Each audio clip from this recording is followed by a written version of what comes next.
10th set of mathematics chapter 1 example 1.17. Let f be a function from R to R defined by f of x is equal to 3x minus y. Find the values of a and b given that a, 4 and 1, b belong to f. நல்லா கவனிங்க, function கொடுத்துட்டாங்க f of x that's equal to 3x minus y சொல்லப்படுற அந்த function வந்து கொடுத்துட்டாங்க. நீங்கள் என்ன கண்டுபிடிக்கணும்னா இந்த கண்டிஷன் நீங்கள் நல்லா அண்டர்ஸ்டாண்ட் பண்ணிக்கணும். a, 4 1, b. அப்போது இப்போ நீங்கள் ஒரு ஃபங்க்ஷன் இருக்குன்னா அந்த ஃபங்க்ஷனில் ஏ என்ற வேல்யூ சப்ஸ்டிட் பண்ணும்போது உங்களுக்கு 4 என்ற ஆன்சர் கிடைக்குது.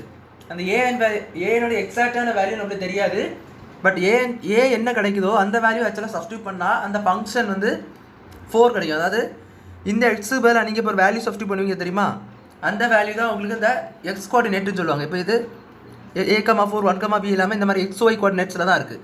அதில் எக்ஸ் கோஆர்டினேட் பார்த்தீங்கன்னா எக்ஸோடைய வேல்யூ நீங்கள் என்ன சப்ஸ்டிட் பண்ணுவீங்களோ அதுதான் உங்களுக்கு எக்ஸோடைய கோஆர்டினேட்டு. இந்த y கோஆர்டினேட் என்னென்னு பார்த்தீங்கன்னா இந்த f of x ஓட வேல்யூ தான் உங்களுக்கு y-னுடைய கோஆர்டினேட்டு. புரிஞ்சுருக்குன்னு நினைக்கிறேன்.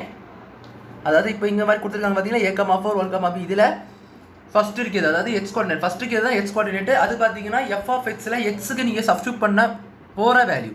இதே அந்த y-யோட வேல்யூ பார்த்தீங்கன்னா f of x-க்குன்னு சொல்லிட்டு கிடைக்கும் பார்த்தீங்களா. f of x-க்கு எக்ஸ் ஏரியா சப்ஸ்டியூட் பண்ணி f of x-க்கு சொல்லிட்டு ஒன்று கிடைக்கும் பார்த்தீங்களா, அதனுடைய வேல்யூ தான் உங்களுக்கு என்னென்னா y.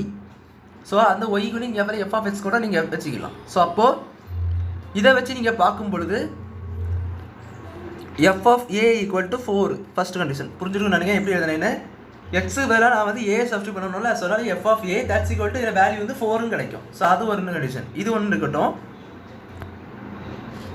இன்னொன்று பார்த்தீங்கன்னா F of 1 that's equal to B இந்த மாதிரி கிடைக்கும். இது வந்து இன்னொன்று 1 சப்ஸ்டியூட் பண்ணால் பியினுடைய வேல்யூ கிடைக்கும் இந்த மாதிரி சொல்கிறாங்க. ஸோ இது ரெண்டு ஈக்குவேஷனும் இதுலேருந்து கரெக்டாக எடுக்க தெரியணும், அதுதான் மேட்ரு.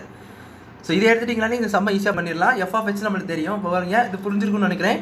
இப்போ எஃப் ஆஃப் எக்ஸை நீங்கள் வந்து இதில் சப்ஸ்டியூட் பண்ண மாட்டீங்க. அப்போ எஃப் ஆஃப் எக்ஸ் பதிலாக ஏ போடணும். ஃபஸ்ட் ஒன் படி ஃபஸ்ட் ஈக்குவேஷன் படி ஏ போடுங்க, அவ்வளோதான்.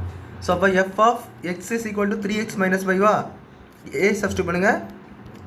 3a minus 5 எக்ஸ் எல்லாம் ஏ மாறிடும். இதில் எஃப் ஆஃப் ஏ வேல்யூ நமக்கு நல்லாவே தெரியும் 4ன்னு சொல்லிட்டு.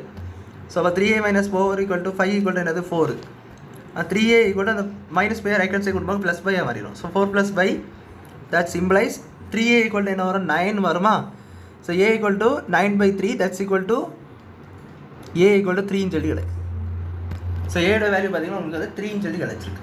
நெக்ஸ்ட்டு கவனிங்க, F of 1 equal to b, அதாவது இப்போ கவனிங்க F of x is equal to 3x minus 5 X value 1 substitute பண்ணுங்கள்.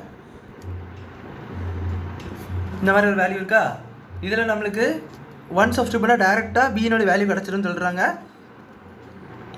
ஸோ அந்த வேல்யூ நம்மளுக்கு தெரியாது. ஸோ அப்போ எஃப் ஆஃப் 1 தான் நீங்கள் கண்டுபிடிக்கணும். எஃப் ஆஃப் 1 கண்டுபிடிச்சாலே போதும். So 3 - 5 that's equal to -2. இப்போ எஃப் ஆஃப் 1 இங்கே என்ன சொல்லியிருக்கேன், எஃப் ஆஃப் 1 தான் பின்னு சொல்லியிருக்கேன். So b equal to -2.